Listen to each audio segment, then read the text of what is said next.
são duas iniciativas diferentes e dois níveis de análise. O primeiro nível de análise tem a ver com a iniciativa do PAN relativa ao subsídio de risco,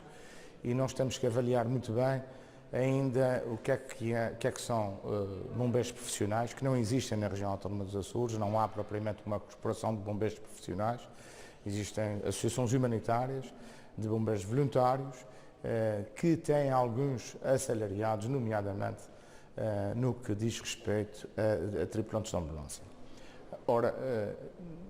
nós não temos um conjunto de sinistros que seja quase permanente, como conhecemos, por exemplo, no caso dos focos florestais no continente português.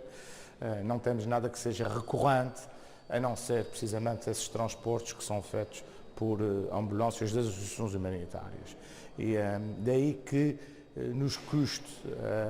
a perceber a pertinência de um subsídio de risco para essa classe, quando existem classes profissionais que têm riscos diários, que lidam diariamente com muitos riscos, mais de 300 dias no ano, e que não têm ainda esses subsídios de risco. Ainda há pouco tempo foi debate a questão do subsídio de risco para os trabalhadores dos matadores, que no caso dos matadores maiores lidam com 200, 300 abates por dia, com equipamentos de corte perigosos. E isto sim, são questões que têm que ser abordadas com esta clareza, porque de facto não é comparável. E é por isso também que não temos bombeiros profissionais, é porque não temos de facto uma necessidade premente desta natureza. Temos, sim, uma necessidade de ter um corpo de bombeiros permanente, voluntários e alguns assalariados, para fazer face não só ao dia-a-dia, mas também para fazer face a situações de catástrofe que possam ocorrer esporadicamente, e nós nunca nos podemos esquecer que vivemos numa zona de risco sísmico e vulcânico, e que, portanto, a qualquer momento podemos ter necessidade de envolver a proteção civil em todas as suas dimensões no apoio às populações nessas circunstâncias. A outra questão tem a ver com as perdas de rendimentos, que tiveram as associações humanitárias por via das medidas de contenção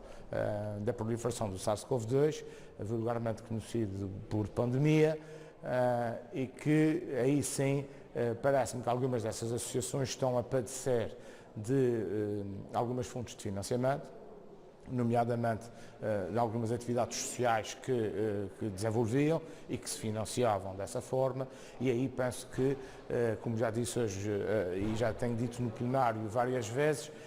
quando é o Estado que cria o problema, é o Estado que tem que resolver o problema. Não podemos ficar à espera da tal mão invisível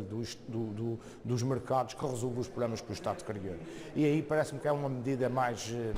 que tem que ser vista com outros olhos,